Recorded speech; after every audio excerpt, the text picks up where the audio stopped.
베드로서 1장 3절로 10절 말씀 함께 보겠습니다.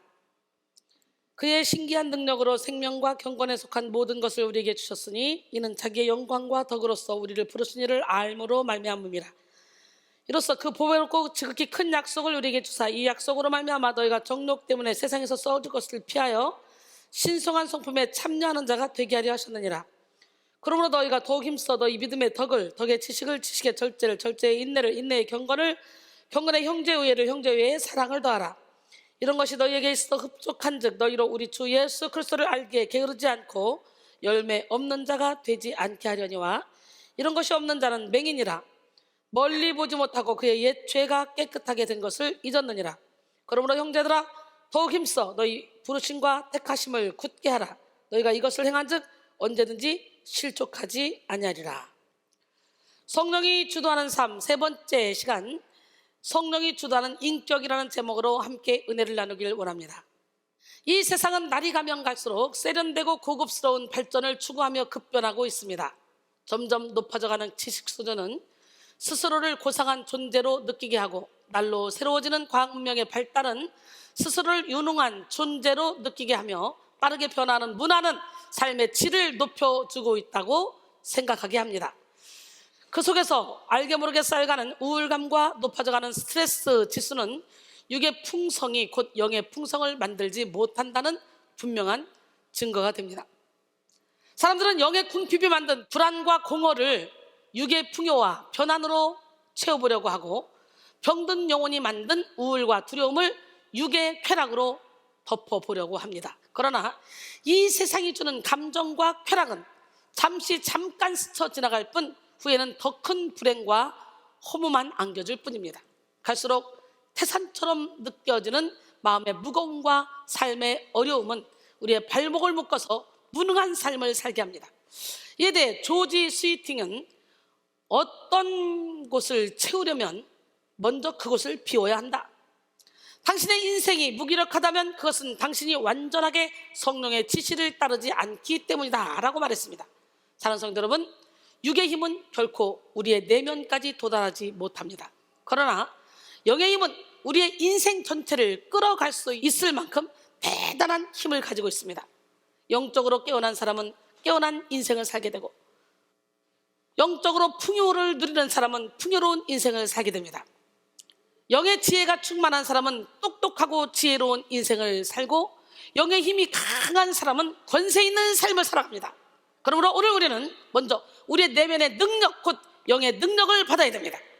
에베소 3장 16절 그의 영광의 풍성함을 따라 그의 성령으로 말미암아 너희 속사람을 능력으로 강건하게 하시며 할렐루야.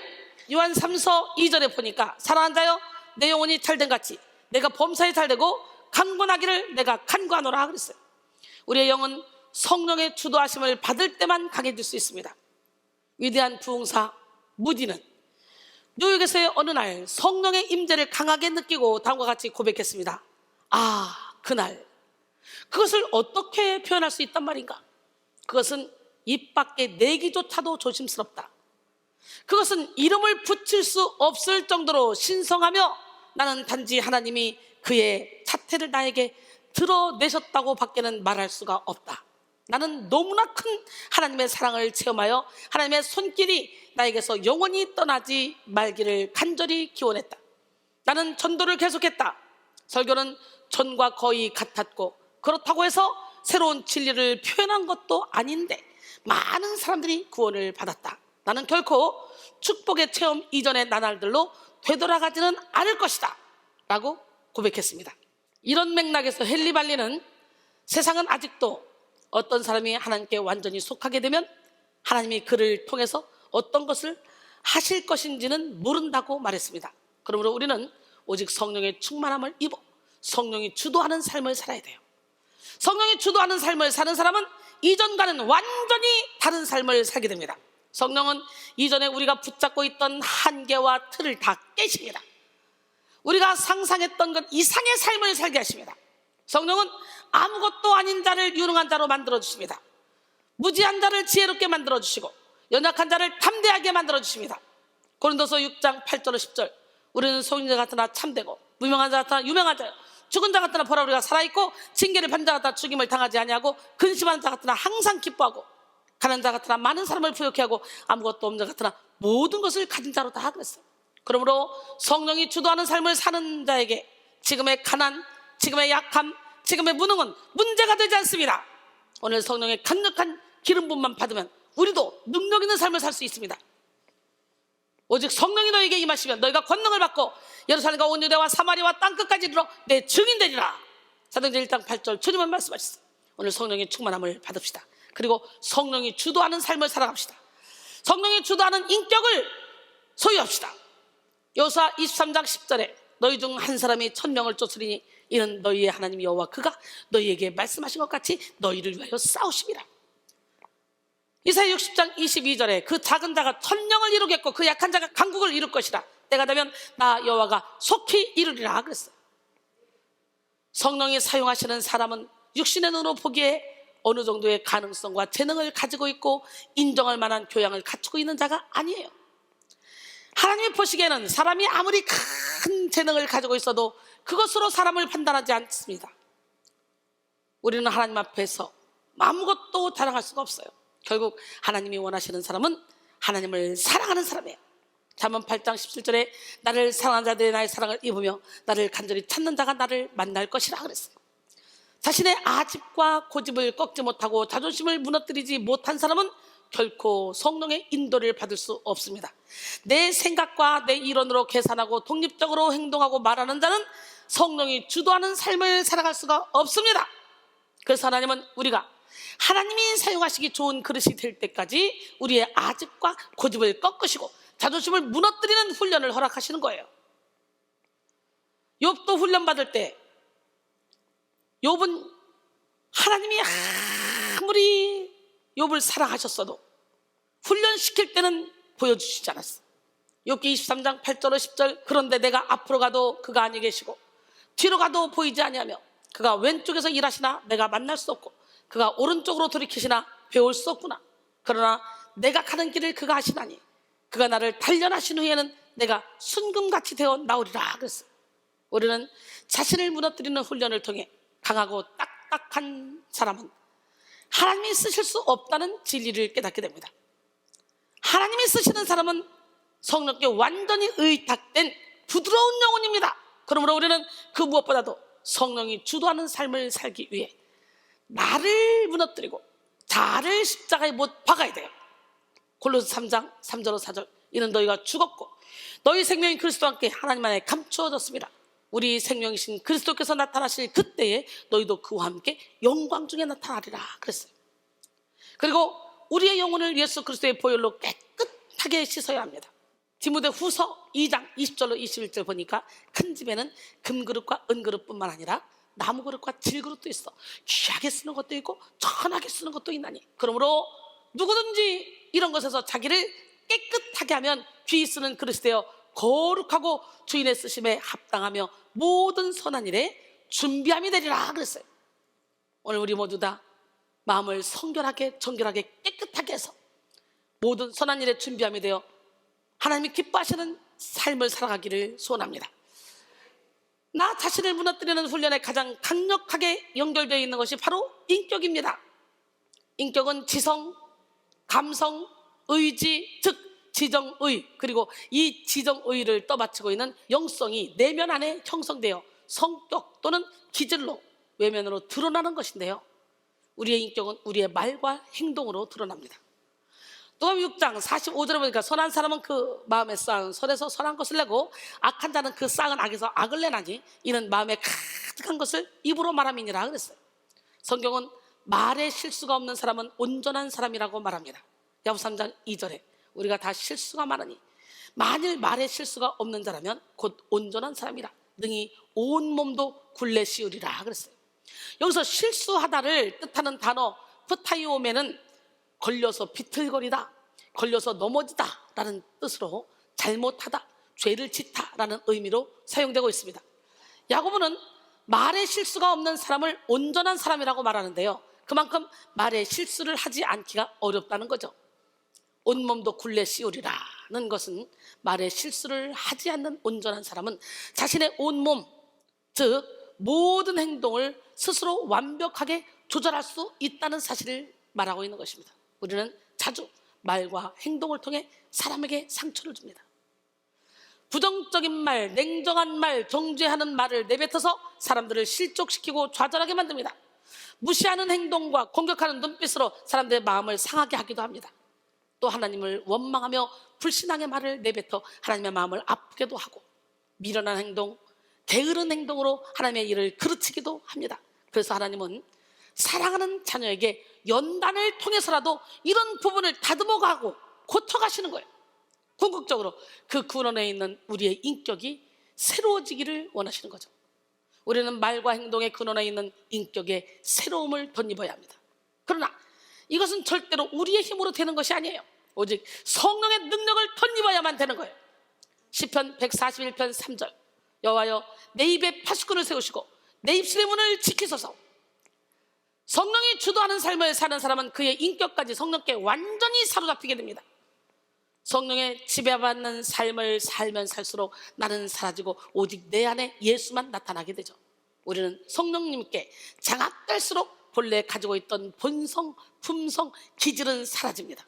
그리고 예수를 닮는 인격을 소유하게 됩니다. 인격이란 사람이 사람으로서 가지는 자격이나 품격을 의미하는데요, 곧 그 사람이 가지고 있는 됨됨이가 그의 인격임을 알 수가 있습니다.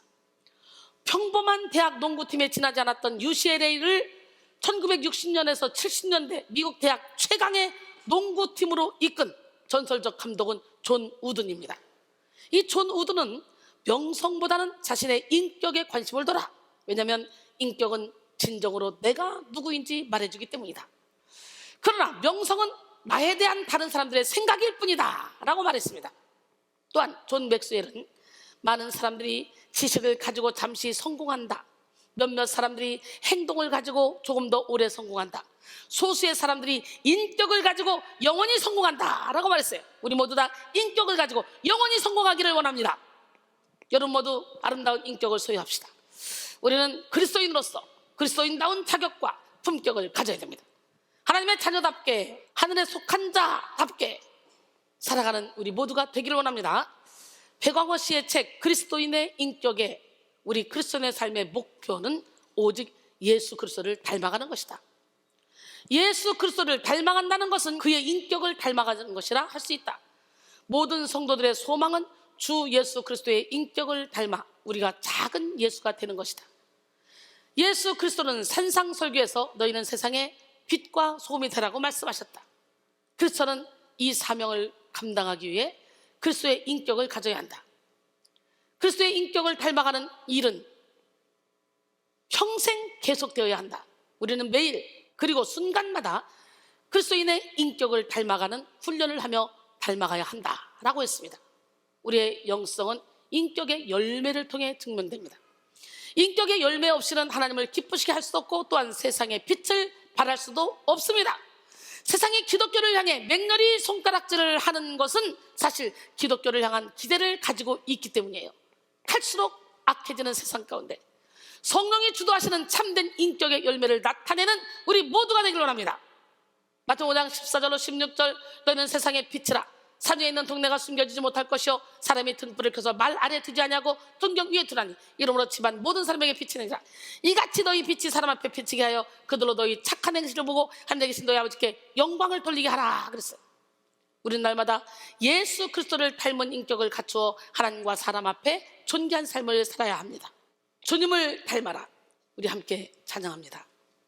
찬송 중에 관한 하나님을 만나시기를 소원합니다.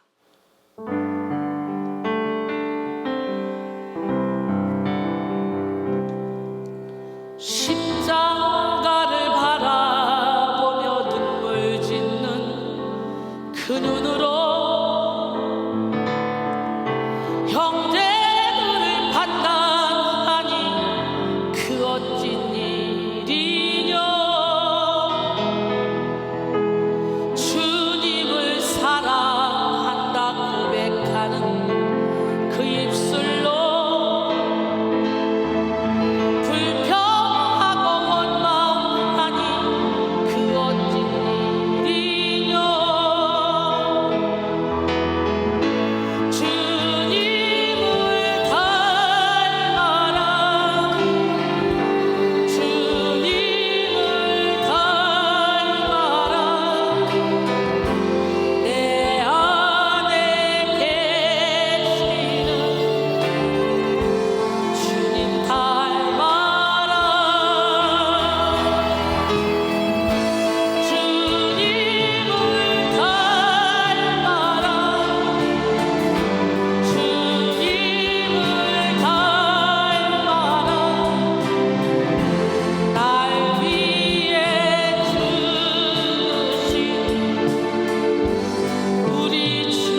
우리 주님을 닮아갑시다. 고린도전서 11장 1절에 사도 바울이 고백합니다. 내가 예수 그리스도를 닮은 것 같이 너희는 나를 본받는 자가 되라. 이렇게 당당하게 본받는 자가 되라고 할 정도로 우리 모두 다 신의 성품에 참여하기를 원합니다. 그리스도는 인격의 표준이고 목표이며 완성입니다. 우리는 인격 수양을 위한 다른 어떤 노력을 하기보다 오직 예수 그리스도 안에 거하기를 힘써야 됩니다. 그럴 때 저절로 인격의 완성을 이룰 수 있습니다. 요한복음 15장 5절에 나는 포도나무여 너희는 가지라. 그가 내 안에 내가 그 안에 거하면 사람이 열매를 많이 맺나니 나를 떠나서는 너희가 아무것도 할 수 없음이라 그랬어요. 예수님은 한없이 부드럽고 사랑이 많으시며 모든 사람을 품을 만한 넉넉한 인격을 가지고 계셨지만 악에 대해서는 거룩한 분노를 내시며 죄와 결코 타협하지 않는 강인한 인격을 가지신 분이셨습니다. 사람들이 하나님에 대해서 오해하고 있는 것이 있습니다. 하나님은 화도 내지 않으셔야 되고 뭐든지 참으셔야 되고 잘해주기만 해야 된다고 생각하는 거죠. 그것은 잘못된 생각이에요. 훌륭한 부모일수록 아이가 잘못할 때 정확하게 징계하듯이 하나님은 우리를 사랑하시기 때문에 우리가 잘못된 삶을 살아갈 때 징계하십니다. 히브리서 12장 6절로 11절 주께서 그 사랑하시는 자를 징계하시고 그가 받아들이시는 아들마다 채찍질하심이라 하셨으니 너희가 참으면 징계를 받기 위함이라. 하나님이 아들과 같이 너희를 대우하시라니 어찌 아버지가 징계하지 않는 아들이 있으리요. 징계는 다 받는 것이거늘 너에게 없으면 사생자요 친아들이 아니니라. 또 우리 육신의 아버지가 우리를 징계하여도 공경하였거든 하물며 모든 영의 아버지께 더욱 복종하며 살려하지 않겠느냐. 그들은 잠시 자기의 뜻대로 우리를 징계하였거니와 오직 하나님은 우리의 유익을 위하여 그의 거룩하심에 참여하게 하시느니라. 무릇 징계가 당시에는 즐거워 보이나 않고 슬퍼 보이나 후에 그로 말미암아 연단받은 자들은 의와 평강의 열매를 맺느니라 그랬어요. 할렐루야. 하나님은 때로 인생 막대기로 사람 채찍으로 징계하시기도 합니다. 사무엘하 7장 14절에 나는 그에게 아버지가 되고 그는 내게 아들이 되리니 그가 만일 죄를 범하면 내가 사람의 매와 인생의 채찍으로 징계하려니와. 그러니까 우리가 잘못하는데도 불구하고 징계가 없다. 그렇다면 우리는 사생자야, 버려진 자야. 아주 작은 잘못인데도 그냥 막 인생 막대로 사람 채찍으로 막 두드러 팬다. 그렇다면 나는 하나님께 사랑받는 자야. 그래서 결국은 징계가 당시에는 즐거워 보이지 않고 슬퍼 보이나 후에 그로 말미암아 연단받은 자들은 의와 평강의 열매를 맺는다고 한 것처럼 우리 하나님께서 우리가 의와 평강의 열매를 맺으며 살아가게 하기 위해서 징계를 허락하시는 겁니다. 때로는 우리가 인생 막대기로 사람 채찍으로 쓰임받기도 하고 또는 때로는 우리가 어린 아이들로부터라도 인생 막대기로 사람 채찍으로 맞을 수도 있어요. 왜? 하나님은 당나귀의 입술을 통해서도 말씀하시니까. 그러게 항상 듣는 귀를 열어놔야 돼. 깨닫는 은혜를 받기를 원합니다. 하나님은 우리의 불의를 보시고 바보처럼 참으시기만 하시지 않습니다. 각 사람의 개성과 특성에 따라 알맞는 훈련을 하십니다. 마찬가지로 성자 예수님은 아픔과 고통을 공감하실 수 있는 섬세한 인격을 가지심과 동시에 감정에 따라 움직이지 않으시는 냉철함도 갖추신 분이셨죠. 그러므로 우리가 예수 그리스도의 인격을 담는다는 것은 분별 없이 부드럽고 초점 맞지 않는 사랑에 도취된 그런 모습이 아니에요. 인정받기에 끌려가는 그런 모습이 아니에요. 이 시간 여러분 모두가 진리에 바로 서서 냉철함과 따뜻함을 겸비한 깊은 인격을 갖추시기를 소원합니다. 예수 그리스도의 인격을 닮은 사람은 언제나 어디서나 그리스도의 향기를 바랍니다. 아주 오래전 왕이 훌륭한 관리를 찾기 위해 문제를 냈습니다. 수백만 송이의 꽃 그림으로 가득한 꽃에서 딱 하나 피어있는 진짜 꽃을 찾는 것이었어요. 하지만 수많은 사람들은 진짜 꽃을 찾지 못해서 실패하고 돌아갔어요. 모두가 떠난 자리에 한 청년이 나무 상자를 들고 왔습니다. 한가운데 서서 상자를 열자 나비 한 마리가 날아올랐고 그 나비가 진짜 꽃 위에 앉아 꿀을 먹기 시작했어요. 그렇습니다. 성령이 주도하는 인격을 소유한 사람은 어떤 상황 속에서도 사랑의 향기, 기쁨의 향기, 평안의 향기를 바랍니다. 우리는 상처로 비롯된 잘못된 인격을 다 버리고 성령이 주도하는 인격을 소유하여 그리스도의 향기를 발해야 될 줄 믿습니다. 고린도서 2장 14절로 16절 항상 우리를 그리스도 안에서 이기게 하시고 또 우리로 말미암아 각처에서 그리스도를 아는 냄새를 나타내시는 하나님께 감사하노라. 우리는 구원받는 자들에게나 망하는 자들에게나 하나님 앞에서 그리스도의 향기니, 이 사람에게는 사망으로부터 사망에 이르는 냄새요, 저 사람에게는 생명으로부터 생명에 이르는 냄새라. 누가 이 일을 감당하리요? 그랬어요. 하나님을 알지 못하는 사람들은 하나님의 자녀를 보고 하나님을 알기 원합니다. 하나님은 영이시기 때문에 세상 사람들의 눈에 보이지 않아요. 그러나 하나님을 믿는 사람들을 보고, 하나님의 형상을 닮아가고 있는 사람들을 보고 하나님을 알기를 원한다는 거죠. 특히 그리스도인의 성품과 깊이 있는 인격을 통해 선함을 보기 원합니다. 이에 대해 우리는 책임감을 가지고 그리스도인으로서의 선한 인격을 갖추고 선한 영향력을 끼쳐야 됩니다. 우리는 하나님의 사랑을 받은 자답게 사랑을 나눠야 됩니다.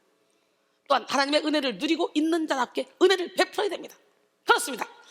그리스도인의 인격은 경건의 능력과 거룩의 깊이와 비례해야 되는 거예요. 성도의 믿음은 인격을 통해 드러나야 되고, 성도의 사랑 또한 그의 성품을 통해 나타나야 합니다. 그런데 사실 그리스도인이 아니라 할지라도 사람들의 인정을 받을 만큼 선한 인격을 가진 사람들도 많이 있죠. 분명 세상에는 기본적으로 마음밭이 착하고 덕이 많은 사람도 존재합니다.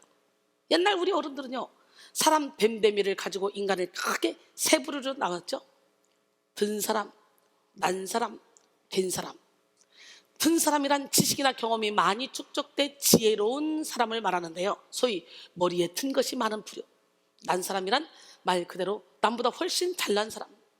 이 부류의 사람들은 남보다 월등해야 하므로 남과 비교하며 상대적 우위를 추구합니다. 그로 인해 항상 적이 많고 자신보다 더 난 사람이 나타나면 가치가 소멸되는 사람이죠.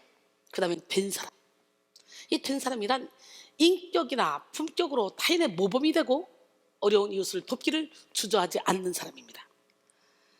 사람들은 된 사람을 인정하고 존경하고 좋아합니다. 요즘은 특히 연예인들의 입양, 각종 봉사와 기부 소식으로 인해 많은 사람들이 위로받고 도전받고 있는데요, 겉으로 보기에는 화려해만 보이는 유명 연예인들이 먼저 솔선수범을 보이는 선한 행위의 사람들은 찬사를 보내죠. 이외에도 눈에 보이지 않게 선을 행하는 사람들도 많이 있습니다. 소리 소문 없이 선한 영향력을 끼치는 사람들도 많이 있습니다. 그러나 아무리 선한 인격으로 좋은 일을 많이 한다 할지라도 그 속에 예수 그리스도의 생명이 없다면 아무런 소용이 없어요. 이와 반대로 하나님은 아무리 모난 인격을 가지고 있다 할지라도 하나님께 매달리는 자, 예수 그리스도를 갈망하는 자, 예수 닮기를 소원하는 자, 곧 예수 그리스도의 생명을 사모하는 자의 모난 인격을 싹 다 깎아서 바꿔주십니다. 그러므로 여러분이 지금 모난 인격, 가시돋친 인격, 예민한 인격, 병든 인격을 가졌다 할지라도 절망하지 마십시오. 앞서 말했듯이 성령께 주관된 자는 그의 인격까지도 다 다듬으시고 만들어 가시는 연단을 통해 신의 성품에 참여하게 됩니다. 그러므로 이 시간 나를 변화시키시고 나를 만들어 가실 성령 하나님을 붙드시기를 소원합니다. 성경을 보면 성령에 주도되어 하나님께 쓰임받는 사람들이 어떻게 인격의 변화를 이루는지 알 수가 있어요. 우리가 잘 알고 있는 사랑의 사도 요한은 예수님과 함께 다니며 예수님의 특별한 사랑을 받은 제자였습니다. 예수님이 요한을 얼마나 사랑하셨는지는 모친 마리아를 요한에게 부탁한 것으로도 우리가 잘 알 수 있잖아요. 요한 19장 26절 27절 보니까 예수께서 자기의 어머니와 사랑하시는 제자가 곁에 서 있는 것을 보시고 자기 어머니께 말씀하시되 여자여 보소서 아들이니이다 하시고 또 그 제자에게 이르시되 보라 내 어머니라 하신데 그때부터 그 제자가 자기 집에 모시니라. 예수님이 십자가에서 못 박히시기 직전에 요한에게 어머니를 부탁하는 모습을 볼 수가 있어요. 그런데 예수께서 사랑하시는 제자 요한은 본래 우레의 아들이라는 별명을 가진 자였습니다. 마가복음 3장 17절 또 세베대의 아들 야고보와 야고보의 형제 요한이니 이 둘에게는 보아너게 곧 우레의 아들이란 이름을 더하셨어요. 우레의 아들은요 보아네르게스로 우레처럼 쉴 새 없이 시끄럽게 하는 아들들이라는 그런 의미예요. 이를 통해 우리는 야고보와 요한이 굉장히 소란스러운 성격을 가지고 있었음을 짐작할 수가 있습니다. 뿐만 아니라 요한은 과격한 성격을 가지고 있어서 사마리아 지방 사람들이요 복음 전도를 받아들이지 않자 예수께서 하늘에서 불을 명하여 멸하기를 간구하기도 했습니다. 누가복음 9장 51절로 56절. 예수께서 승천하실 기약이 차감해 예루살렘을 향하여 올라가기로 굳게 결심하시고 사자들을 앞서 보내심에 그들이 가서 예수를 위하여 준비하려고 사마리아인의 한 마을에 들어갔더니 예수께서 예루살렘을 향하여 가시기 때문에 그들이 받아들이지 아니하는지라. 제자 야고보와 요한이 이를 보고 이르되 주여 우리가 불을 명하여 하늘로부터 내려서 저들을 멸하라 하기를 원하시나이까?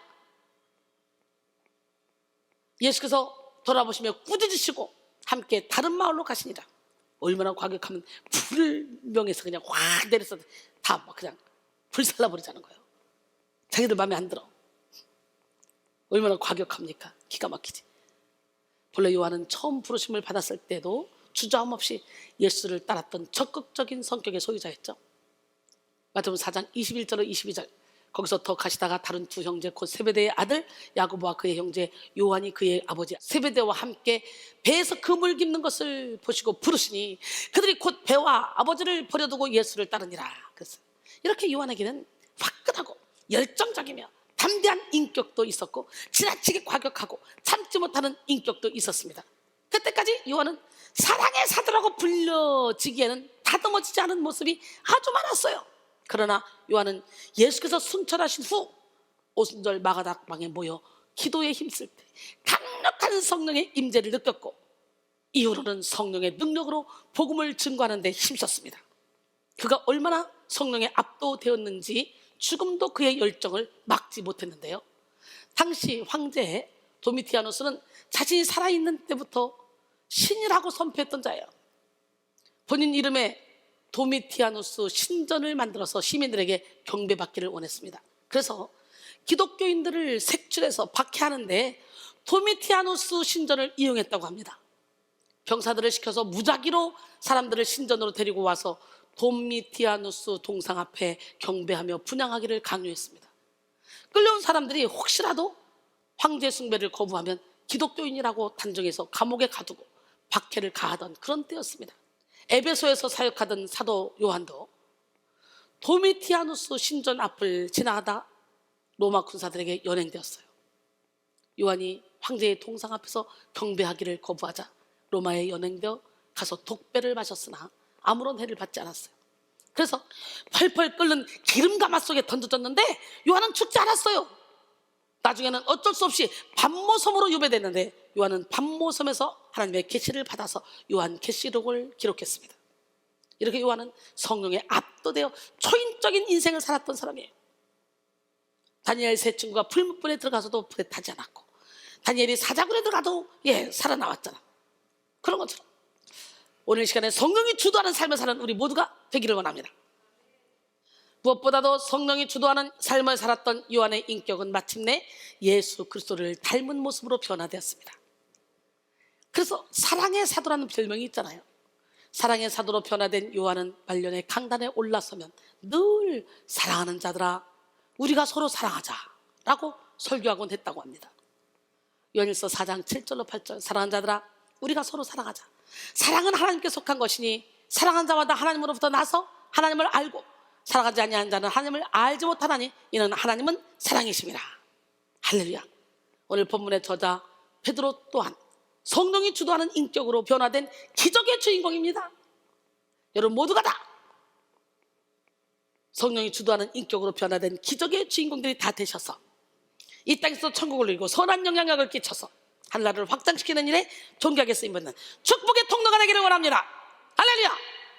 베드로는 원래 충동적이고 성급하며 다혈질의 사람이었어요. 베드로는 처음 예수 그리스도의 부름을 받았을 때 재빨리 그물을 버리고 따라 나섰어요. 예수께서 물 위로 걸어오실 때에도 베드로는 뱃절에서 물 위로 뛰어내려서 걸어갔어요. 이렇게 충동적인 인격을 가졌던 베드로는 예수께서 체포되려고 하자 품었던 칼로 대제사장의 종 말구의 귀를 자르기도 했어요. 또한 예수님이 많은 고난을 받고 죽임을 당하고 사흘 만에 살아나실 것을 말씀하셨을 때 예수님께 항변하기도 했습니다. 마태복음 16장 22절로 24절. 베드로가 예수를 붙들고 항변하여 이르되 주여 그리마옵소서 이 일이 결코 주께 미치지 아니하리이다. 예수께서 돌이키시며 베드로에게 이르시되 사탄아 내 뒤로 물러가라. 너는 나를 넘어지게 하는 자로다. 내가 하나님의 일을 생각하지 않고 도리어 사람의 일을 생각하는도다. 예수께서 제자들에게 이르시되 누구든지 나를 따라오려거든 자기를 부인하고 자기 십자가를 지고 나를 따를 것이니라 그랬어요. 할렐루야. 베드로는 예수께서 잡히시기 전날 밤 가장 큰 목소리로 주께 대한 충성을 맹세했지만 그 밤에 나머지 모든 제자들과 함께 그 역시 그리스도를 버렸습니다. 그리고 예수의 이름을 저주하기까지 했어요. 또 그 성급한 인격을 가진 베드로는 예수님께서 부활하신 후에 제자들 앞에 나타나시자 배가 천천히 노져가는 것을 기다리지 못하고 바닷속으로 뛰어들기도 했습니다. 베드로는 용기와 소심, 담대함과 불완전성이 아주 조합된 보기 드문 인격의 소유자였어요. 그러나 오순절 마가다락방에서 강력한 성령의 불을 받은 후 베드로는 성령이 주도하는 삶을 살게 됐어. 성령 충만을 받은 후에 베드로는 본래의 교만한 성품을 꺾고 겸손해졌어요.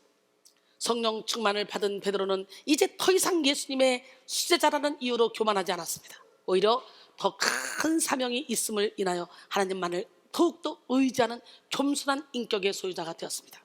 베드로는 예수께서 제자들을 사랑하실 때 끝까지 사랑하시며 자신의 물과 피를 다 쏟으시기까지 사랑하신 같이 예수의 양들을 사랑하여 헌신적으로 복음 사역을 감당했습니다. 사도행전 2장 38절 41절 베드로가 이르되 너희가 회개하여 각각 예수 그리스도의 이름으로 세례를 받고 죄 사함을 받으라. 그러면 성령의 선물을 받으리니 이 약속은 너희와 너희 자녀와 모든 먼 데 사람 곧 주 우리 하나님이 얼마든지 부르시는 자들에게 하신 것이라 하고 또 여러 말로 확증하며 구원하여 이르되 너희가 이 패역한 세대에서 구원을 받으라 하니 그 말을 받은 사람은 세례를 받음에 그날에 신도의 수가 3,000이나 되더라. 성령의 불을 받고 설교를 했더니 3,000명이 돌아오는 역사가 일어나. 할렐루야. 성령이 주도하는 인격으로 변화된 베드로는 결국 복음 사역을 위해 순교하기까지 헌신하는 강인하고 우직함까지 나타냈습니다. 하나님은 성령 충만한 베드로를 통해 성전 미문에 앉아있는 안진뱅이도 일으키셨잖아요.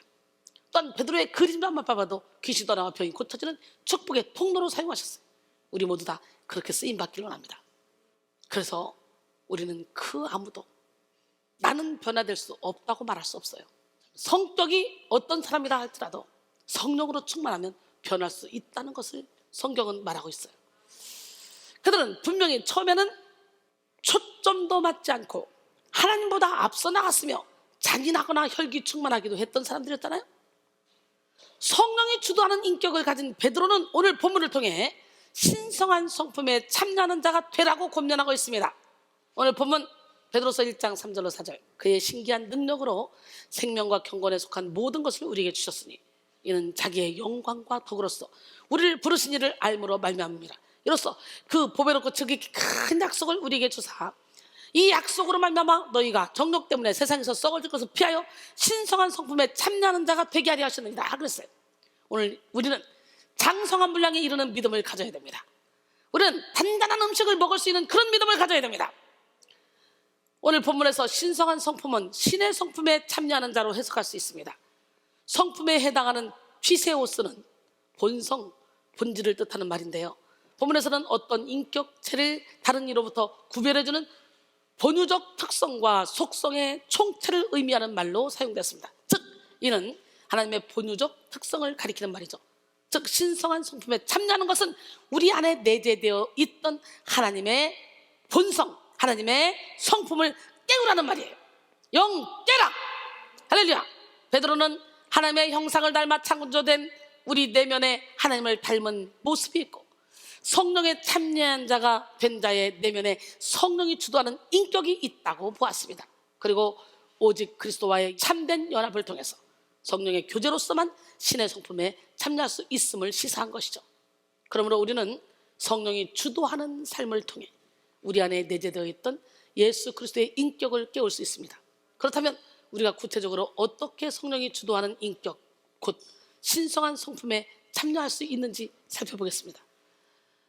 성령이 주도하는 인격을 갖추기 위해 먼저 성령의 능력에 사로잡혀야 합니다.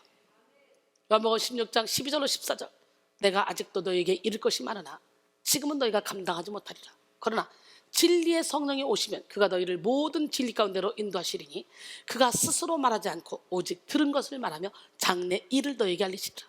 그가 내 영광을 나타내리니 내 것을 가지고 너희에게 알리시겠습니다. 그랬어요. 할렐루야. 요한일서 2장 27절에 너희는 주께 받은 바 기름 부음이 너희 안에 거하나니 아무도 너희를 가르칠 필요가 없고 오직 그의 기름 부음이 너희에게 모든 것을 가르치며 또 참되고 거짓이 없으니 너희를 가르치신 그대로 주 안에 거하라 그랬어요. 매우 간단하고 기본적인 사실이지만 성령이 주도하는 인격은 성령의 능력에 사로잡힐 때만 주어집니다. 오늘 본문 3절에는 베드로는 그의 신기한 능력으로 생명과 경건에 속한 모든 것을 우리에게 주셨으니 라고 말씀했어요. 신기한에 해당하는 데이오스는 신성한, 신령한 이런 뜻을 가지고 있습니다. 이는 희한하고 신비한 능력을 뜻하는 것이 아니라 전능하신 하나님에게만 속하는 신성하고 거룩한 능력을 의미합니다. 이어서 성령의 능력은 곧 우리를 생명과 경건에 속한 모든 것을 우리에게 주신다고 말씀하셨어요.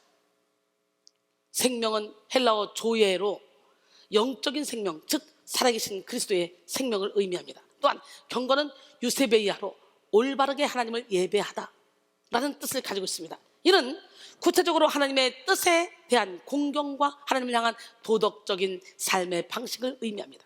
즉 하나님의 신성한 능력이 우리로 하여금 예수의 생명을 얻게 하고 하나님 앞에서 거룩하고 도덕적인 삶을 살게 한다는 것이죠. 우리는 예수님의 생명과 경건의 능력을 의지하여 인격을 변화시켜 나가야 돼요. 이것은 우리의 노력으로 바르게 살아가는 것을 의미하는 것이 아니라 예수님을 주인으로 모심으로 나타나는 결과를 말합니다. 예수의 생명이 충만한 자, 하나님 앞에서 거룩하고 도덕적인 자는 예수를 닮은 인격, 거룩하고 도덕적인 인격을 소유하게 됩니다. 우리는 참 연약한 존재예요. 세상의 가축 안에 너무 쉽게 흔들리는 존재입니다. 세상의 유혹에 쉽게 넘어갈 수가 있습니다. 하나님 향해 한 발씩 한 발씩 내딛다가도 이내 뒷걸음질을 쳐버리곤 하는 게 우리의 연약한 실체입니다. 마음이 기쁠 때는 하나님만 바라보는 것처럼 말하고 행동합니다. 그러나 마음이 슬프고 낙심이 될 때는 마치 하나님이 계시지 않는 것처럼 살아가기도 하죠. 하지만 성령님은 이렇게 부족하고 연약한 우리의 인격을 다듬어서 주님의 도구로 사용하시는 분이에요. 로마서 8장 26절 이와 같이 성령도 우리의 연약함을 도우시다니 우리는 마땅히 기도할 바를 알지 못하나 오직 성령이 말할 수 없는 탄식으로 우리를 위해 친히 간구하시느니라 그랬어요. 아직 다듬어지지 않은 우리 자신의 인격을 내 힘으로 어찌해보려고 하는 것이 아니라 성령께 휙 내어 던져드릴 때 성령님은 우리의 인격을 다듬어서 우리를 멋진 작품으로 만들어 사용하십니다. 할렐루야. 어둠 속에서 빛이 뚜렷하고 환한 것처럼 죄로 물든 우리의 인격 속에서 성령님은 더 큰 능력을 행하십니다. 사랑하는 성도 여러분, 우리의 인격에 주님의 손길이 닿지 않으면 선한 삶을 살 수 없습니다. 그러기에 이 시간 온전히 성령의 능력을 의지함으로 성령이 주도하는 인격으로 변화되는 우리 모두가 되기를 바랍니다. 두 번째, 성령이 주도하는 인격을 갖추기 위해 적극적으로 죄의 정욕을 피해야 합니다.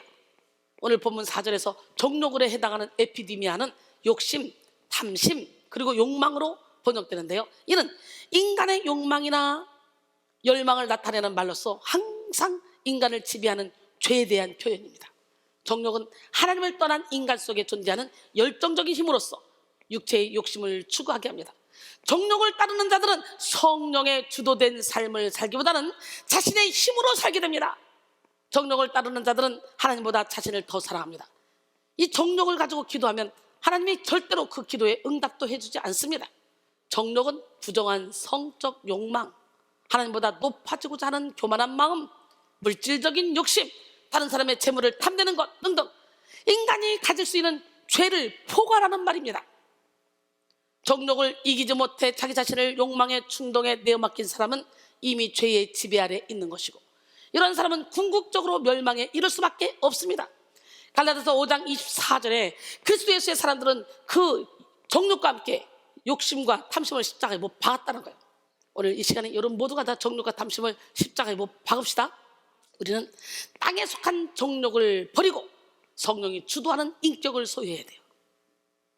골로새서 3장 5절에 그러므로 땅에 있는 지체를 죽이라 곧 음란과 부정과 사욕과 악한 정욕과 탐심이니 탐심은 우상 숭배니라 그랬어요. 성령이 주도하는 인격을 갖추기 위해 먼저 정욕과 싸우며 세상에서 썩어질 것을 피해야 합니다.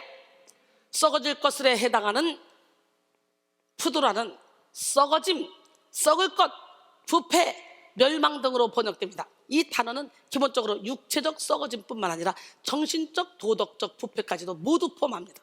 성도는 마땅히 정욕과 싸워 이겨야 됩니다. 이에 대해서 베드로는 피하여라고 표현했는데요, 피하여로 번역된 아포피곤테스는 매우 강조적인 의미로 쓰여 단지 소극적 의미의 자세를 의미하는 것이 아니라 적극적 의지를 가지고 피해야 함을 의미하고 있습니다.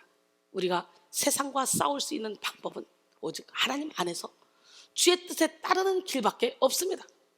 야고보서 4장 7절에 그런즉 너희는 하나님께 복종할지어다 마귀를 대적하라 그리하면 너희를 피하리라. 오늘 우리는 적극적인 자세로 죄의 정욕과 싸우고 죄를 피해야 합니다. 또한 나아가 우리 내면 속에 자리 잡고 있는 죄의 정욕을 물리쳐야 됩니다. 우리 속에 남아있는 죄성은 끊임없이 우리로 하여금 하나님의 뜻을 거스르게 만듭니다. 따라서 우리는 날마다 예배 가운데 나와서 성령의 조명하심 가운데 우리 속에 숨은 정욕을 깨닫고 회개해야 돼요.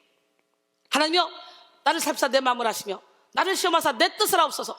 내게 무슨 악한 행위가 있나 보시고 나를 영원한 길로 인도하소서. 이 다윗의 고백이 우리의 고백이 돼야 돼요. 숨은 의도까지도 다 파헤쳐서 예수로 몰아내야 돼요. 예수의 보혈과 성령의 능력으로 모든 정욕으로부터 벗어나 성결한 영혼을 덧입기를 바랍니다. 그래서 성령이 주도하시는 능력의 삶을 살기를 소원합니다. 우리 모두 성령이 주도하는 인격을 갖추는 시간이 되기를 원합니다. 세 번째, 성령이 주도하는 인격을 갖추기 위해 하나님의 자녀로서 확고히 자리를 지켜야 돼요. 정욕을 피한 우리는 이제 하나님의 자녀로서 자기 자리를 확실히 지켜야 됩니다. 성도에게 있어서 중간지대는 없어요. 우리는 세상과 하나님을 겸하여 섬길 수 없습니다. 세상을 사랑함과 동시에 하나님을 사랑할 수 없어요. 야고보서 4장 4절 5절 가늠한 여인들아 세상과 벗된 것이 하나님과 원수됨을 알지 못하느냐? 그런즉 누구든지 세상과 벗이 되고자 하는 자는 스스로 하나님과 원수되는 것이니라. 너희는 하나님이 우리 속에 거하게 하신 성령이 시기하기까지 사모한다 하신 말씀을 헛된 줄로 생각하느냐 그랬어요. 우리는 마음을 정하여 정욕과 썩어질 것을 피한 후 중립지대에 머물러 있어서는 안 됩니다. 적극적으로 신성한 성품에 참여할 수 있도록 성도로서의 자리를 지켜야 합니다. 제가 몇 번이고 강조하는 것은요, 영적인 세계는 성령 아니면 악령으로 나뉘어질 뿐 그 어느 곳에도 중단지대나 회색지대는 없다는 거예요. 내가 성령의 인도함을 받고 있다는 확신 안에 거하는 자만이 예수 그리스도 안에서 승리할 수 있습니다. 마치 구원의 길은 오직 십자가를 통해서만 이루어질 수 있는 것처럼 하나님의 자녀의 자리는 모든 순간에 오직 하나님이 원하시는 길을 택해야만 취할 수 있습니다. 만약 썩어질 것을 피한 후에 즉각적으로 신의 성품에 참여하지 않고 오랫동안 중립 상태로 남아있게 되면 거기에 잡초가 돋아나고 엉겅퀴가 우거져 다시 옛 상태로 되돌아갈 수 있습니다. 따라서 썩어질 것을 피한 자는 밭을 일구고 잡초를 뽑아낸 후에 곧바로 곡식에 씨를 뿌리고 즉각적으로 신의 성품에 참여해야 됩니다. 베드로는 구체적으로 성령이 주도하는 인격에 어떤 덕목이 세워져 나가야 하는지 설명했습니다. 오늘 본문 5절로 7절 그러므로 너희가 더욱 힘써 너희 믿음의 덕을 덕의 지식을 지식의 절제를 절제의 인내를 인내의 경건을 경건의 형제외를 형제외에 사랑을 더하라. 신성한 성품에 참여한 자의 구체적 덕목 첫 번째 믿음. 믿음은 전적으로 하나님의 선물입니다. 그리스도인은 믿음을 통해서 구원을 얻게 되며 세상과 썩어질 것을 피하고 하나님의 성품에 참여하게 됩니다. 두 번째 믿음 위에 세운 덕. 베드로는 믿음의 덕을 공급하라고 하죠. 믿음이 인노라고 말하면서 덕스러운 행동이 따르지 않는다면 타인에게 경멸의 대상이 될 수밖에 없습니다. 우리는 믿음과 행동의 균형을 이루어서 덕이 갖춰진 인격을 겸비해야 됩니다. 덕에 해당하는 아레테는 도덕적인 탁월성을 의미합니다. 이는 그리스도인들이 예수 그리스도를 닮음으로 도덕적 탁월성을 갖추게 됨을 말하는데요, 성령이 주도하는 인격의 소유자는 반드시 도덕적으로 윤리적으로 우월한 삶을 살게 됩니다. 세 번째, 덕 위에 세운 지식 곧 그노시스는 덕스러운 생활에 필요한 그런 하나님의 뜻과 목적에 대한 분별력을 말합니다. 즉 구체적인 삶 속에서 하나하나 터득해 나가는 실제적인 지혜를 가리킵니다. 하나님께서 요구하시는 수준 높은 성숙한 신앙생활을 하기 위해서는 이런 지식이 요구됩니다. 영적 전쟁에서 승리하기 위해 맹목적인 신앙인이 아닌 초점을 맞춰 열매 맺는 신앙생활을 하기 위해서 반드시 필요한 것이 바로 영적 지식입니다. 내 백성이 지식이 없어 망하는도다 그러잖아요.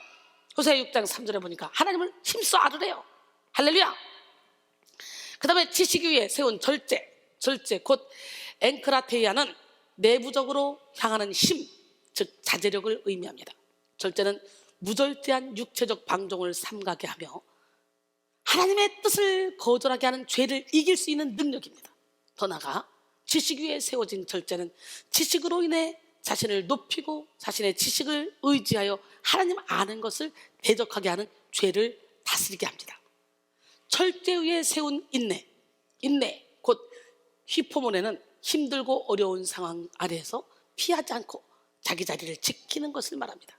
이는 맹목적으로 운명을 감수하는 것이 아니라 하나님의 약속에 대한 굳은 신앙으로부터 나오는 것입니다. 그러므로 인내는 믿음을 지속하는 능력이며 세상의 핍박과 시련을 저항하게 만드는 능력입니다. 근데 인내 위에 세운 경건 곧 유세베이아는 인간이 하나님에 대한 경외심으로 그의 뜻 아래 겸손하게 복종하는 삶의 태도를 말합니다. 인간은 하나님 앞에 자기를 낮추고 오직 하나님의 뜻에 집중하여 그 뜻을 실천하며 살아야 합니다. 경건 위에 세운 형제에 해당하는 아델포스는 문자적으로 한 어머니의 뱃속에서 나온 혈육을 의미합니다. 그러나 본문에서는 그리스도 안에서 한 믿음을 가진 지체를 가리키는데요, 우리가 하나님을 사랑하는 만큼 이웃을 사랑할 것을 명령하셨습니다. 하나님을 향한 사랑의 절정은 형제를 사랑하는 모습으로 드러납니다. 요한일서 4장 20절로 21절, 누구든지 하나님을 사랑하노라 하고 그 형제를 미워하면 이는 거짓말하는 자니 보는 바 그 형제를 사랑하지 아니하는 자는 보지 못하는 바 하나님을 사랑할 수 없느니라. 우리가 이 계명을 주께 받았나니 하나님을 사랑하는 자는 또한 그 형제를 사랑할지니라. 할렐루야. 형제 위에 세운 사랑, 여기서 말하는 사랑, 이 아가페는 하나님께서 우리들에게 보여주신 태도를 반영합니다. 하나님은 처음부터 끝까지 우리를 사랑하시고 변치 않는 사랑으로 우리를 인도하십니다. 그 사랑을 받았으니 우리 또한 예수 그리스도의 사랑에 기반한 인격을 갖춰야 합니다. 그런데 하나님의 사랑을 느끼지 못하는 사람은 결코 사랑을 줄 수 없습니다. 우리의 인격에 의하여 우러나오는 것이 아니라 하나님의 인격에 의하여 우러나오는 것이 사랑이기 때문에 그래요. 그러므로 우리는 사랑을 실천하기 위해서 먼저 하나님의 사랑을 오롯이 깨달아야 돼요. 예수님의 사랑의 너비와 길이와 높이와 깊이가 어떠함을 깨달아 사랑으로 충만해지는 여러분 모두가 되기를 바랍니다. 사랑은 율법의 완성이잖아요. 아가페적 사랑은 성령이 주도하는 인격을 갖춘 자가 최종적으로 바라봐야 될 능력이며 하나님께서 궁극적으로 우리 속에 이루고자 하시는 것이 바로 이 사랑입니다. 사랑하는 성도 여러분, 이제 우리는 신성한 성품에 참여한 자의 덕목을 갖추고 성령이 주도하는 인격을 겸비해야 됩니다. 성령이 주도하는 인격을 겸비한 자는 그리스도인이 갖추고 있는 탁월함과 우월함을 마음껏 드러내며 겸손과 사랑의 능력을 무한히 나타내는 인생을 살게 됩니다. 베드로는 신성한 성품에 참여하여 덕목을 갖춘 성도들을 보며 흡족함을 표현했습니다. 그리고 신성한 성품이 성도의 삶을 어떻게 인도하고 보호하는지 구체적으로 기록했습니다. 이를 통해 우리는 신성한 성품은 곧 성도의 능력이 되어 성도의 인생 전체를 이끌어갈 수 있음을 알아야 돼요. 말씀을 계속 살펴보므로 성령이 주도하는 인격을 갖춘 자의 삶의 능력에 대해서 알아보겠습니다.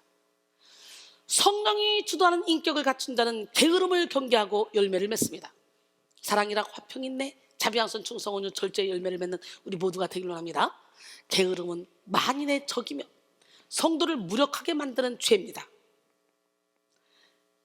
예레미야 48장 10절을 보니까 하나님의 일을 게을리한 자는 저주를 받을 것이요 자기 칼을 금하여 피를 흘리지 않은 자도 저주를 받을 것이다 그랬어요.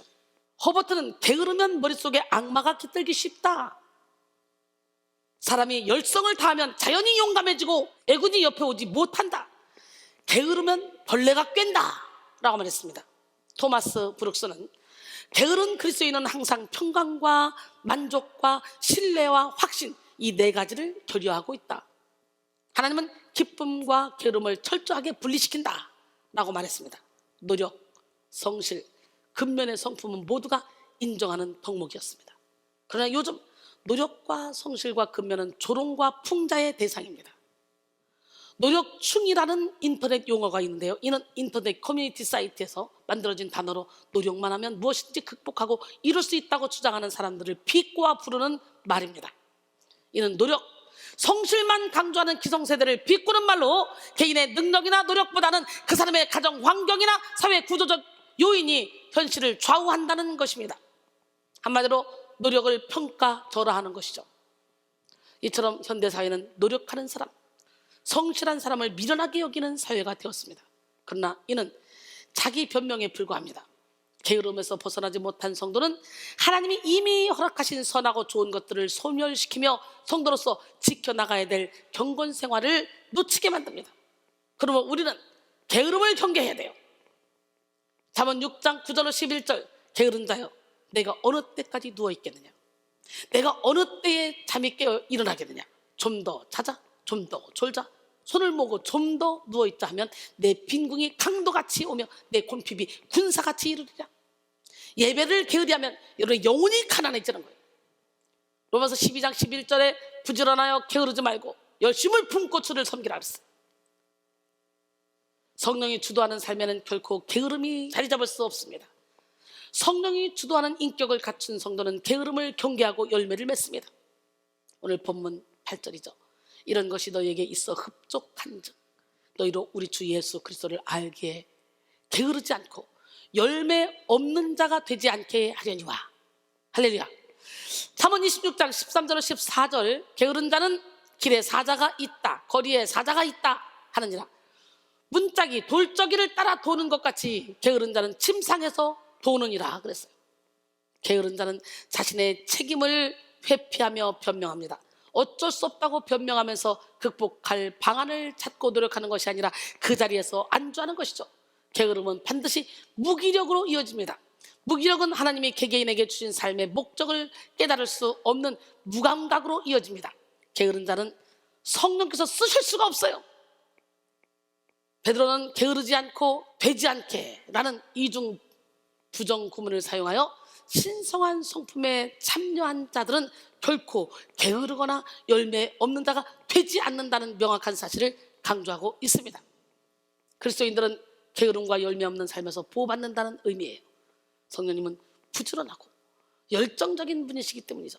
고린도서 11장 2절로 3절, 내가 하나님의 열심으로 너희를 위하여 열심을 내노니 내가 너희를 정결한 처녀로 한 남편인 그리스도께 드리려고 중매함이로다. 그러나 나는 뱀이 그 간계로 하와를 미혹한 것 같이 너희 마음이 그리스도를 향하는 진실함과 깨끗함에서 떠나 부패할까 두려워함이라 그랬어요. 그리고 게으름에 또 다른 이름이 있습니다. 바로 분주함이에요. 분주함 또한 열매가 없어요. 목회자들의 목회자라고 불리는 유진 피터슨은 목회자들에게 이런 말을 했습니다. 분주하다는 단어는 헌신이 아닌 배신의 표시이다. 목회자를 수식하는 분주한이란 형용사는 아내가 불결하고 은행원이 횡령을 했다고 말하는 것과 비슷하다. 목회자의 분주함은 자신의 자만심과 게으름 속에서 하나님의 사역을 하려는 신성모독적인 염려다. 비단 목회자뿐만이 아닙니다. 우리 성도들도 마찬가지예요. 분주함은 하나님의 방법을 인정하지 않고 하나님의 능력을 믿지 못하는 데서 나오는 불안함이 만들어내는 속성입니다. 어찌 보면 표면적으로는 게으름보다 더 악한 영향력을 미칠 수도 있습니다. 왜냐하면 분주함은 당사자들로 하여금 열심히 하고 있다는 착각에 빠지게 하여 남들이 헌신할 수 있는 자리까지 빼앗기 때문에 그래요. 분주하게 막 앞에서 열심히 일을 하는데 열매는 없어. 그럼 이것도 저것도 아무것도 안 되잖아. 우리는 게으름의 또 다른 이름을 분주함이라고 배웠습니다. 그러니까 열매가 없다, 향방 없이 다닌다, 이것조차도 게으름인 거야. 분주함. 이걸 경계해야 돼요. 우리는 하나님의 성품을 닮은 자답게 게으름을 경계하고 뜨거운 열심을 내어 빛의 열매, 의의 열매, 성령의 열매를 날마다 맺어야 됩니다. 에베소 5장 8절로 10절. 너희가 전에는 어둠이더니 이제는 주 안에서 빛이라. 빛의 자녀들처럼 행하라. 빛의 열매는 모든 착함과 의로움과 진실함에 있느니라. 주를 기쁘시게 할 것이 무엇인가 시험하여보라 그랬어요. 빌립보 1장 11절에 예수 그리스도로 말미암아 의의 열매가 가득하여 하나님의 영광과 찬송이 되기를 원하노라 그랬어요. 또한 성령이 주도하는 인격을 갖춘 자는 어둠을 경계하고 깨끗함을 유지합니다. 이 세상에는요 어둠이 가득합니다. 비진리로 인해서 진리가 어두워지고, 거짓으로 인해서 진실이 어두워졌으며, 오해로 인해서 이해가 어두워졌습니다. 무관심으로 인해서 사랑이 어두워졌습니다. 어둠이 만연한 이 세상에서 성령이 주도하는 인격을 갖춘 자는 깨끗함과 정결함을 유지합니다. 오늘 본문 9절에 이런 것이 없는 자는 맹인이라 멀리 보지 못하고 그의 옛 죄가 깨끗하게 된 것을 잊었느니라 그랬어요. 그래서 맹인은 영적 소경으로서 예수 그리스도에 관한 것들을 보지 못하는 자들입니다. 영적으로 어둠에 있는 자들은 멀리 있는 것들을 잘 보지 못하고 오로지 이 세상에 있는 육체적인 것들만을 보고 살아갑니다. 하나님의 나라를 보지 못하고 점점 어둠에 자신을 방치하여 영혼을 지키지 못합니다. 심지어 어둠 속에 갇혀있는 자들은 옛 죄가 깨끗해진 것을 잊어버리고 옛사람으로 돌아가기까지 합니다. 여러분, 우리는 어둠을 경계하고 그리스도인으로서의 정결함을 유지해야 됩니다. 진실하게 거룩하게 살아가는 우리 모두가 되기를 원합니다.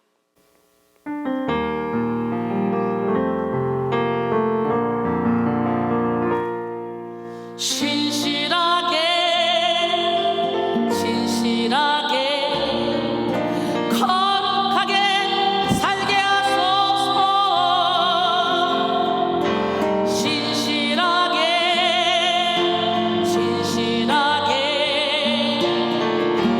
거룩하게 살게 하소서.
하나님의 뜻은 성결함, 즉 거룩함입니다. 베드로전서 1장 15절로 16절. 오직 너희를 부르신 거룩한 이처럼 너희도 모든 행실에 거룩한 자가 되라. 기록되었을 때 내가 거룩하니 너희도 거룩할지어다 하셨느니라 그랬어요. 여러분 모두가 성령이 주도하는 성결한 인격을 소유해서 거룩한 행실로 하나님의 빛을 나타내시기를 바랍니다. 그다음에 성령이 주도하는 인격을 갖춘 자는 의심을 경계하고 요동하지 않습니다. 이사야 26장 3절에 주께서 심지가 견고한 자를 평강하도록 지키시리니 이는 그가 주를 신뢰함이니이다 그랬어요. 영적 전쟁을 하다 보면 수도 없이 많은 의심을 품게 됩니다. 기도한다고 될까? 예배 드린다고 내가 막 변화될까? 지금까지 그렇게 기도했어도 뭐 안 됐는데 뭐 이 지긋지긋한 영적 전쟁이 끝나기는 할까? 하나님이 지금 나를 보고 계시는 건 맞을까? 등등 수많은 의심과 불신이 우리를 불안하게 만듭니다. 그러나 의심하면 안 돼요. 예수 안에 있는 저와 여러분은 어떤 환경에 처하든지 결론적으로는 뭐냐? 하나님께서 우리를 완전하고 구비하여 조금 더 부족함이 없도록 하기 위해서 우리에게 일시적으로 테스트할 뿐 우리는 절대로 멸망하지 않습니다. 야고보서 1장 6절로 8절, 오직 믿음으로 구하고 조금 더 의심하지 말라. 의심하는 자는 마치 바람에 밀려 요동하는 바닷물과 같으니 이런 사람은 무엇이든지 주께 얻기를 생각하지 말라. 두 마음을 품어 모든 일에 정함이 없는 자로다 그랬어요. 그러나 성령이 주도하는 인격을 갖춘 사람은 의심을 경계합니다. 하나님의 부르심과 택하심을 굳게 해서 요동하지 않습니다. 요동하지 않는 믿음을 갖기를 원합니다. 오늘 본문 10절에 보니까 그러므로 형제들아 더욱 힘써 너희 부르심과 택하심을 굳게 하라. 너희가 이것을 행한즉 언제든지 실족하지 아니하리라. 할렐루야. 하나님은 우리 한 사람 한 사람을 택하시고 부르셔서 각자에게 맞는 사명을 허락하셨습니다. 이 사실을 명확하게 붙드는 성도는 사명 감당하는 일에 모든 힘을 집중합니다. 실족에 해당하는 푸타이 세테는 본래 발을 헛디다, 넘어지다를 의미합니다. 본문에서는 실수하다, 죄를 짓다라는 의미로 사용되었는데요. 즉 의심을 경계하는 자는 믿음을 잃지 않고 요동하지 않습니다. 의심을 경계하는 자는 부르심과 택하심을 굳게 하여 죄를 짓는 일에 시간을 허비하지 않습니다. 오직 하나님의 뜻에만 몰입하여 하나님의 뜻을 이루어갑니다. 인격의 변화를 이루는 베드로처럼 성령이 주도하는 인격을 소유한 자는 하나님만을 바라보며 흔들리지 않는 인생을 살아갑니다. 제가 그렇지 않습니까? 예수를 믿으려면 내 주먹을 믿으시오, 상을 주려면 밥상을 주시오 했던 저, 세상을 그렇게 좋아했던 저, 성령이 주도하는 삶을 살다 보니까 나도 모르게 열매를 맺고 있더라고요. 오늘 이 시간에 여러분, 육신의 정욕, 안목의 정욕, 이생의 자랑을 못 끊었어? 걱정하지 마. 바로 지금 이 시간에 성령의 불을 받고 성령이 주도하는 삶을 살면 여러분도 이전 것은 지나갔으니 보라 새 것이 되었도다. 새로운 피조물답게 멋지고 당당하게 살아갈 수 있게 될 줄 믿습니다. 주께는 하루가 천년 같고 천년이 하루 같기에 오늘 한 타임의 예배를 통해서도 우리는 놀라운 능력을 받을 수 있고 그 능력을 행하는 하나님의 동력자가 될 수 있습니다. 죄악으로 물든 세상 속에서 성령의 주도하는 인격을 소유하여 오직 주님만 바라보고 나가기를 소원합니다. 결론적으로 사랑하는 성도 여러분, 오늘 우리는 성령이 주도하는 삶 세 번째 시간, 성령이 주도하는 인격이라는 제목으로 함께 말씀을 나눴습니다. 자신의 아집과 고집을 꺾지 못하고 자존심을 무너뜨리지 못한 사람은 결코 성령의 인도를 받을 수 없습니다. 그러므로 우리는 성령이 주도하는 삶을 살기 위해서 먼저 우리 자신을 무너뜨려야 돼요. 자신의 틀을 깨야 돼요. 하나님은 자신을 무너뜨리고 겸손하게 낮아진 자, 순종하는 자를 만들어 사용하십니다.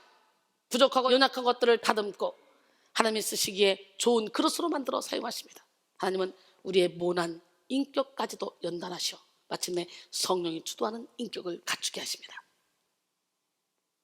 여러분 있는 모습 그대로, 연약한 모습 그대로, 추악한 모습 그대로 주님 앞에 나오십시오. 오늘 본문의 저자 베드로도 성령의 인도를 받아 인격의 변화를 이룬 기적의 주인공입니다.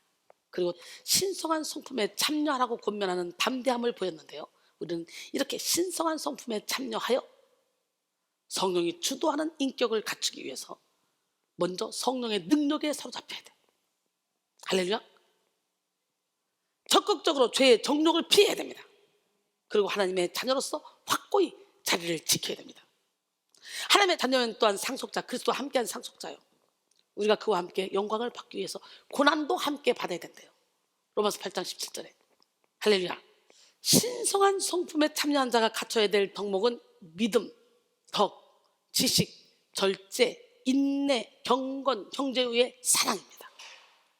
이런 덕목을 갖추고 성령이 주도하는 인격을 갖춘 자는 게으름을 경계하고 열매를 맺습니다. 어둠을 경계하고 깨끗함을 유지합니다. 의심을 경계하고 요동하지 않습니다. 그러므로 사랑하는 성도 여러분, 성령이 주도하는 인격, 곧 신성한 성품을 갖추어서 삶 속에서 그리스도의 향기를 나타냅시다. 세상의 소금과 빛의 역할을 감당해서 많은 사람을 옳은 대로 인도해서 하늘의 별과 같이 영원토록 빛나는 축복의 통로가 되기를 주님의 이름으로 축원합니다.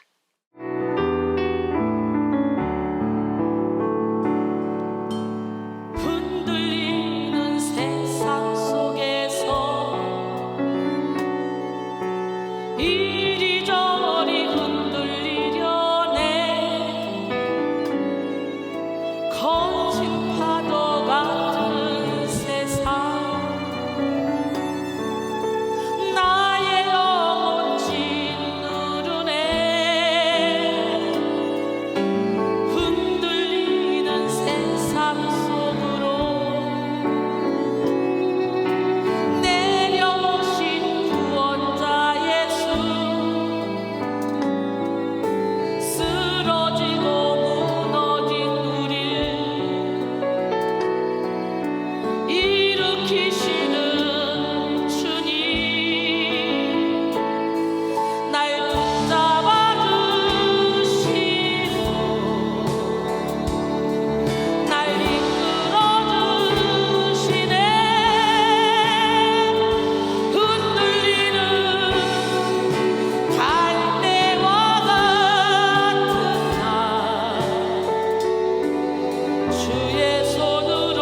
날이라 나 지금은 능력받을 때요 나 지금은 기쁨의 날이라 은혜의 때 구원의 날 나를 도우시는 하나님 능력의 때 기쁨의 날 나를 이끄시는 하나님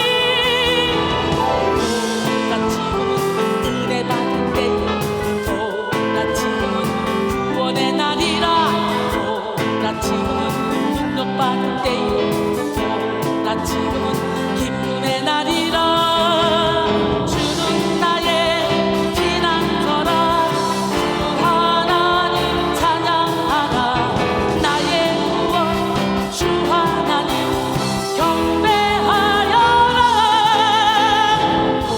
나 지금은 치료받을 때요 나 지금은 기적의 날이라 나 지금은 위로받을 때요 나 지금은 평강의 날이라 치료의 때 기적의 날 나를 고치시는 하나님 위로의 때 평강의 날 나를 안으시는 하나님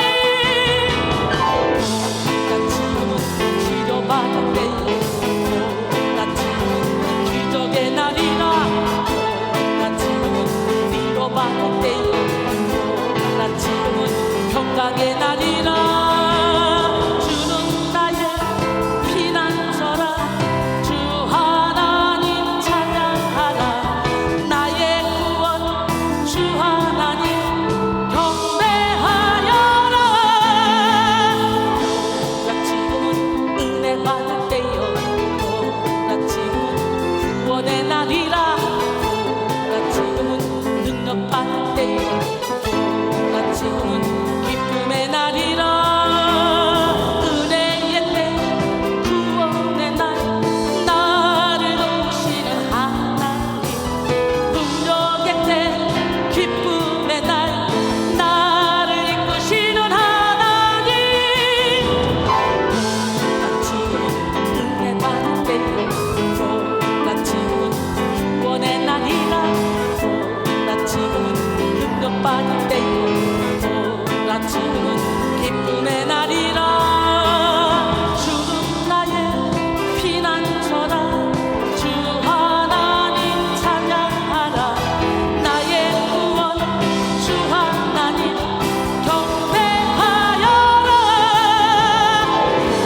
나 지금은 치료받을 때요 나 지금은 기적의 날이라 나 지금은 위로받을 때요 나 지금은 평강의 날이라 치료의 때 기적의 날 나를 고치시는 하나님 위로의 때 평강의 날 나를 안으시는 하나님